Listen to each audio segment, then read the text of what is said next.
പെസഷ്കിയൻ അദ്ദേഹം ഒരു മിതവാദിയാണ്, അതെ പുരോഗമനവാദിയാണ്. അതെ വളരെ മികച്ച രീതിയിൽ ഇറാനെ മുന്നോട്ട് നയിക്കാൻ സാധിക്കാൻ കഴിയും അദ്ദേഹത്തിന് എന്നാണ് പൊതുവെ അവിടെയുള്ളവർ വിലയിരുത്തുന്നത്. സമ്മതനാണ്.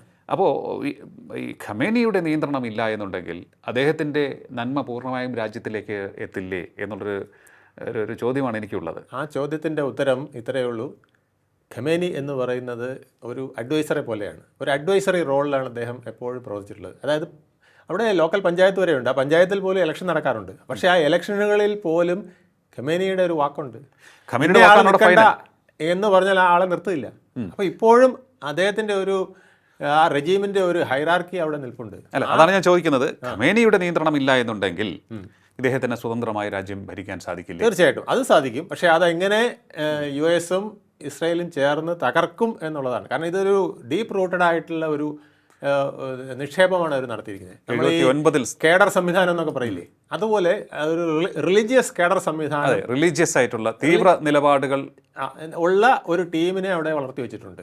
അത് പക്ഷേ എന്നാൽ ഇതിനെ എതിർക്കുന്ന ഒത്തിരി പേരുണ്ട്. പക്ഷേ സ്ത്രീ സ്വാതന്ത്ര്യത്തിന് വേണ്ടിയും ആവിഷ്കാര സ്വാതന്ത്ര്യത്തിന് വേണ്ടിയും ഒക്കെ ഇപ്പോൾ അവിടെ സമരം നടക്കുന്നുണ്ട്. അതെ, പക്ഷേ അവർ അധികമായി പുറത്തു വരാൻ ഇതുവരെയും തയ്യാറായിട്ട്, കാരണം അവർക്കെതിരെ സൈന്യത്തെ ഉപയോഗിച്ചാണ് അടിച്ചമർത്തുന്നത്. അവരെയൊക്കെ ഭീകരമായ അടിച്ചമർത്തലാണ് നടക്കുന്നത്. ഇത്തരത്തിൽ സ്ത്രീകളെപ്പോലും അവർ പലരെയും കൂട്ടക്കൊല ചെയ്തിട്ടുണ്ട് ഈ ഭരണകൂടം എന്നാണ് കേൾക്കുന്നത്. ഈ സ്വാതന്ത്ര്യത്തിന് വേണ്ടി സംസാരിക്കുന്നവരെ പോലും തിരഞ്ഞുപിടിച്ച് ഇല്ലായ്മ ചെയ്യുന്ന ഒരു രീതിയിലേക്ക് ഇറാൻ ഭരണകൂടം, ഖമേനി ഭരണകൂടം പോയിട്ടുണ്ടെന്നാണ് അറിയുന്നത്. പോയിട്ടുണ്ട്. കാരണം 79 മുമ്പ് അവരെല്ലാ സ്വാതന്ത്ര്യം അനുഭവിച്ചിരുന്നത്. അവർ ഈ വെസ്റ്റേൺ രാജ്യങ്ങളെ പോലെ തന്നെ ജീവിച്ചിരുന്ന ഒരു രാഷ്ട്രമാണ്.